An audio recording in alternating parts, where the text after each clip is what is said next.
Pemirsa, kematian Afif Maulana, bocah SMP di Padang, Sumatera Barat yang tewas diduga karena dianiaya masih menyisakan tanda tanya besar. Kapolda Sumatera Barat Irjen Pol Suharyono menyebut tidak ada kesalahan prosedur penanganan di Jembatan Kuranji, tempat jenazah Afif ditemukan. SOP justru diduga dilanggar saat penanganan aksi tawuran di depan Mapolsek Kuranji. Namun di sisi lain pemirsa, keluarga meyakini korban tidak jatuh ke sungai lantaran luka lebam yang ditemukan di tubuh Afif. Lantas benarkah tak ada prosedur yang dilanggar dalam penanganan korban Afif? Untuk membahasnya sudah bergabung bersama kami Kabareskrim Polri tahun 2008-2009 Komjen Pol Purnawirawan Susno Duwaji, kemudian Ketua Harian Kompolnas Irjen Pol Purnawirawan Beni Mamoto dan Direktur LBH Padang Indira Suryani. Selamat petang semuanya.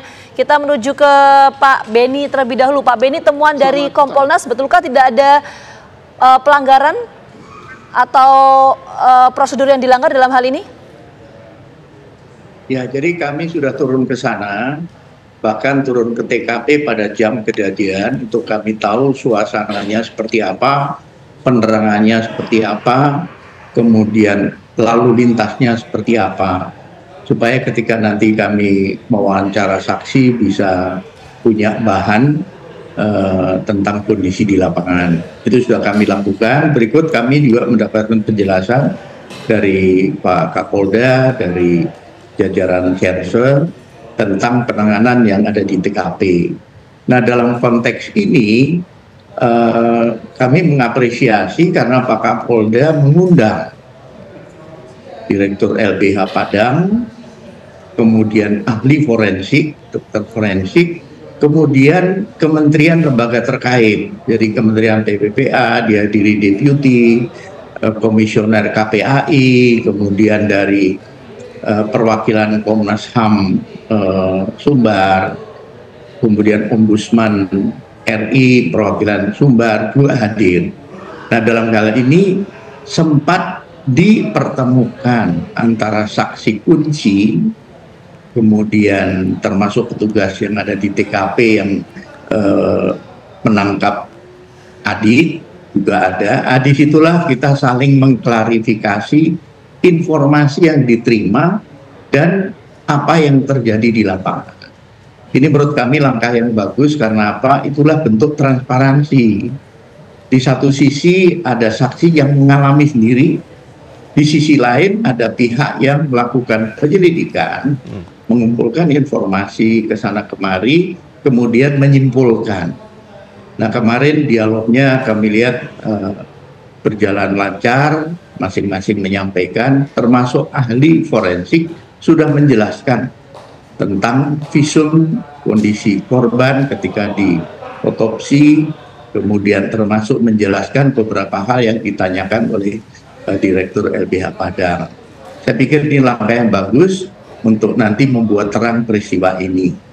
Sebagai catatan bahwa dari olah TKP dan keterangan saksi kunci yang ditemukan adalah ketika Adit terjatuh mencari handphonenya, dia sempat diajak oleh korban untuk lari terjun ke sungai, tapi korban Adit tidak mau.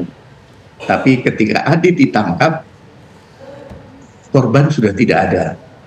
Dan petugas yang menangkap Adit tidak melihat kalau di situ ada korban. Inilah fakta-fakta yang kemarin diungkapkan.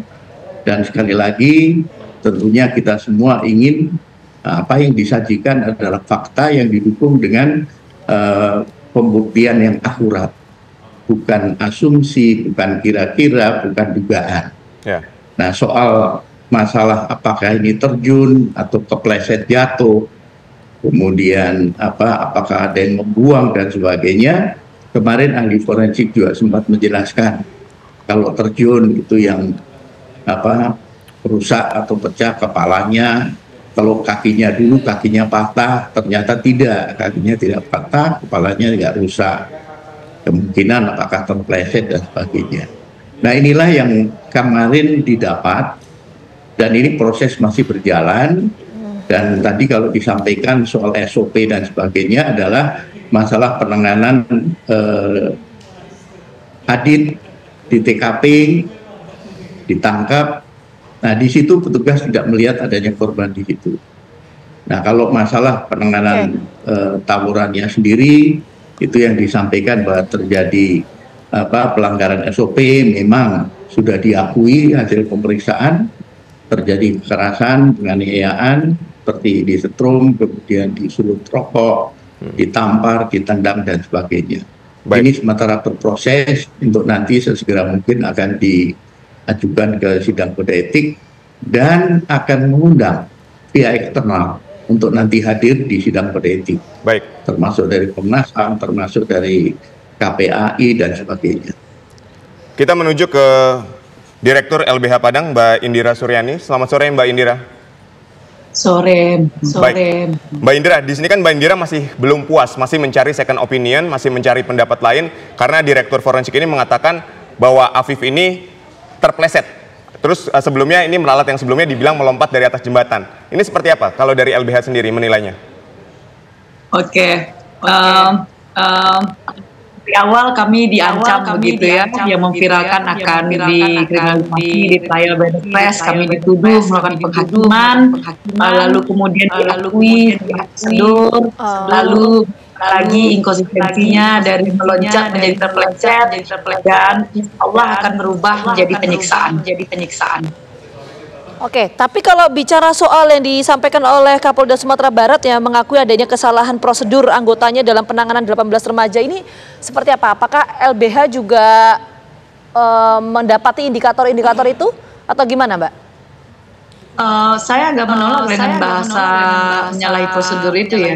Masalah itu adalah kejahatan asasi manusia. Kalau salah prosedur, Mbak Indira, mohon maaf sekali, ini sepertinya kita terkendala komunikasi karena suaranya kurang jelas. Kita perbaiki dulu, Mbak. Kita jeda dulu ya. Nanti kami kembali hadir saat lagi untuk Anda pemirsa.